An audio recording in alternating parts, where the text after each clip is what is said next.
guys. So it's been a while since I did a Sweet Truth Thursday because I have been trying to cut back on my sweets.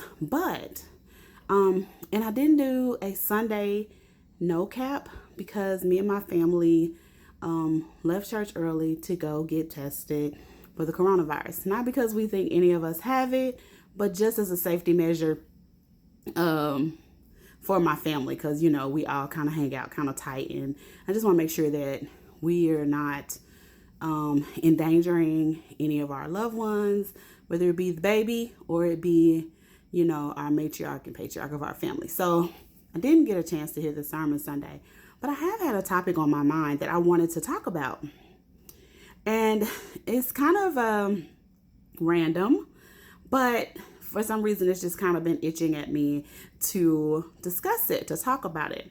And I don't think that I've covered it before.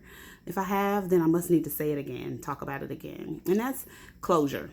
Something that, I know I've talked about forgiving without an apology, without someone being sorry for what they did to you. But I also think that it's important that we talk about closure and that I discuss closure.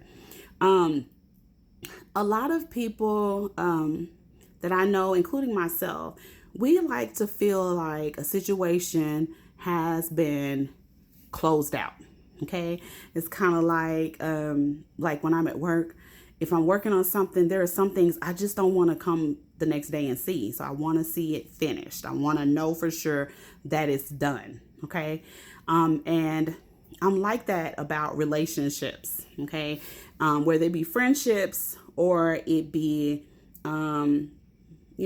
romantic relationships previously, I want that closure on that definite, it's over, we're done. This is why, type of thing. But, honestly, we don't always get that. We don't always get closure. And for some people, it's very hard to move on without that closure for them because they feel like there's still something that is unresolved in that relationship. Like I said, whether it be a friendship or a personal relationship, a romantic relationship. But the thing that has helped me with situations like that, most of the time I have to provide my own closure in situations. Okay. I've had friendships that came to an abrupt end and I didn't really understand what the real issue was. There was an issue that may have been thrown out there, but it was so minute. It was like, that can't be, the end, why this is ending, why this is a end of a supposed, tight friendship. I've had that happen a few times. Or even with relationships where you just don't get that closure that you want. It's just stopped abruptly, whether it be somebody just doesn't call you anymore or, just something, where you're like, well, what happened? Well, this is what I have learned to do with age. Now, don't get me wrong. I, grieve relationships, losses like anyone else. But ultimately, after that grieving process, I realized, okay, so that was the end of that season for that person. That's the closure to that. God said, okay, it's time to do something different. I'm making room for growth or making room for other relationships. I'm making room because this person's going to go a different direction and y'all are going to fall out anyway, or there's something else in store. And and the thing is, I came to that conclusion not on my own, but by experiences. You know what I'm saying? By being so frustrated. Well, why did this have to happen? Why does this person have to be not in my life anymore? But then as I kept living, I seen, okay, this is why this happened. This is what it was. To me, that is closure.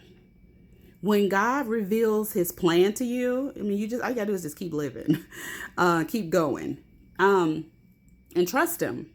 But when he reveals his plan to you, you understand, and you don't need that verbal closure from that person anymore. because God has gave you the reason and the closure that you needed and that resolve, because that's what closure is, right? It's resolve. He gives you that resolve that you need in order to move on without feeling burdened down or sad or upset or even mad, at the person anymore. It's like, okay, this is just the way it was going to be. That person was for a season. It was great. You don't even have to have bad feelings about that person. Like, oh, it was great. They were great for that time period. It's just the way it is. Sometimes God separates and brings, friendships and stuff back together, relationships back together, like me and my husband, we were apart for years. He was my first love and we were apart for years, but I truly believe that God was preparing us for each other. He brought us back together, when we were ready for each other in a real way. And sometimes it's like that with friendships too. Not a lot, not, don't hold on to that, but it happens. I'm just saying that's one of the reasons sometimes God, closes a situation out. Sometimes it's for the time being. Sometimes it's indefinite. It's just done. But God reveals his plan to you. So don't fret about feeling like you don't have some resolve that you think is the resolve. Because we look for specific things. I want to hear them say what happened. And I'm even one of those people that'll go back and ask, okay, so what was up with this? Why did you do this? Or why did this happen this way? Because I want to know if it was something I did, really for real. But sometimes that's just not possible, to get that resolve, from someone or to be able to talk it out. And, what they say, separate amicably. You know what I'm saying? Where there's a friendship, like I said, it could be a friendship. Sometimes you just can't. You can't do it. But God can show you, and he will show you what is going on and why that had to work the way that it did in order for you to be who you are and for you to go forward in the manner that you need to. Okay, I hope that's making sense to somebody. So that's what I got for today. It's my truth. That's what I call it. I know I didn't have a sweet. Sorry, you guys. The best that I got is watermelon right now. I'm just trying to do better about my eating habits, especially with us at home so much, right? I don't need to put on any more weight. And then I've been doing more fun videos to try to show a funner side of me because people think I am really, just kind of uptight. So I try to show a fun side that most people don't get to see. So when I look at those videos, I'm like, oh my God, I look a lot bigger than, what I am. I'm not small, but good grief, So anyways, let me know what you think in the comments. Let me know if you have a topic that you want to talk about. If there's anything that you want me to talk about, discuss or whatever, check me out on Instagram. I post different stuff on each site because some sites allow more time than others. Check me out on Facebook. Follow me in all my areas. Go to Instagram on Shay Cherie. Go to Facebook on Memoirs of Imperfect Christian. Go on YouTube and subscribe to Shay Cherie.